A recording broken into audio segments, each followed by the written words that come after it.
And he puts his hand on his chin and he says, huh. And this one says this, and that one says this. Football, surfing, girls, 6 feet from me. And I'm like, okay. So I was going to church 3 days a week, very active in the Christian community. I was 14 years old. This is when the major shift happened in my life. What happened is I was at the Wednesday Bible study, and there was this guy who was he wasn't the preacher. He was like the youth Bible teacher, right? I would say he was late 20s, early 30s. I was 14. So I start reading the Bible, and boom, it was from Allah subhanahu wa ta'ala that I found a contradiction. I found 2 contradictions. And so I read this verse and I say, okay. And I turn the page, I keep on reading, and then, wait a minute, same story, different numbers, same person, different story. But I raised my hand and he said, yeah, how can I help you? And I said, well, I found these 2 verses, and this one says this and that one says this, but they clearly contradict each other. The guy looks at it. He looks at this page, he looks at the other page, and he puts his hand on his chin and he says, huh, I didn't even know that was in the Bible. What? You're the guy. You're the Bible teacher. You're the leader of this whole thing. 1, you didn't know that was in the Bible. And 2, you didn't know about there was contradictions in the Bible. And I kind of looked at him like what? It's like, you're driving in the car with a guy, he's holding the steering wheel, and you say, how do you drive? And the guy says, I don't know how to drive. I don't know. It's scary, right? When somebody is supposed to be teaching you the Bible and he doesn't know that there's a contradiction. So I'm like, okay, so what do we do? How do we rectify this? What am I supposed to do? I need answers. The guy tells me, well, in this case, you just gotta have faith. And that's when I checked out. Spiritually, I just said, the Bible can't even defend itself. I can have faith without even reading the Bible, right? So from that point, 14 years old, I still go to Bible study on Wednesdays. I still go to Friday youth night. I still go to Sunday church. But there's nothing here. Gone. It's gone completely, right? So my life was football, surfing, girls, high school, normal American kid. I could care less about religion at this point. I start to do my own thing. I get in trouble. I get around the wrong crowd. I start and stuff like that. And I just have no moral compass in life. 0.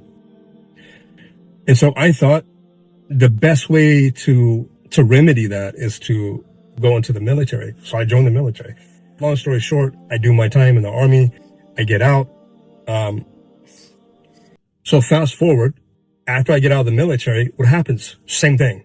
I get around the wrong crowd. And it was even worse. I had no feeling about anything. I had a job. I had a place. I was okay. But there was nothing there spiritually. I pulled. I didn't need the money. It was for the thrill. I was bored with my life. I didn't care anymore. I didn't care. So I went.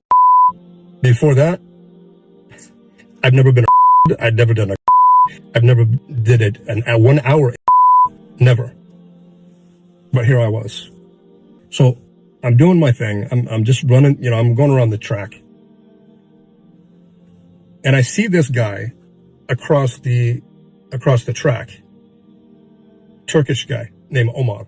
He cuts the track. He's running. He's coming straight for me. I stop and I prepare myself. I'm going to give him 6 feet from me. And I'm like, okay. And Omar says, oh, no. I just wanted to talk to you, man. And I was like, talk to me about what? Why does it take 6 people to talk to me?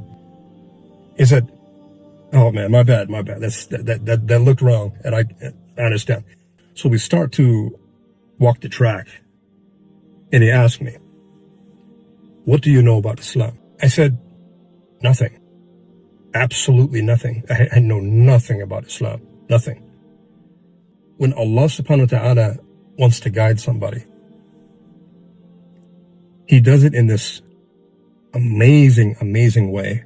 Is almost exactly for or designed for that particular person. I had always been a person that wondered about the universe. I've always been a person that loves nature, the creation of Allah subhanahu wa ta'ala, before Islam. And so he would say things like, and he saw that, he had my attention, so he always used to talk about nature. So fast forward, him and I would always come out, and he would be the first person that I would look for the entire time. We would walk and talk, and it was always about Islam, always about Islam. Now, something in my heart said, it was a whisper from the shaitan.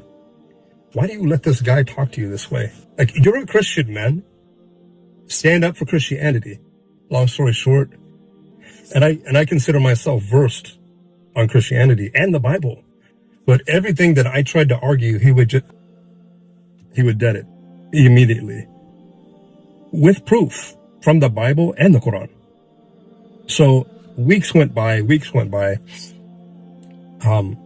He said to me, he gifted me a Quran. He said, "Take care of this Quran. This is a gift from, don't let anybody touch it. This is for you to read."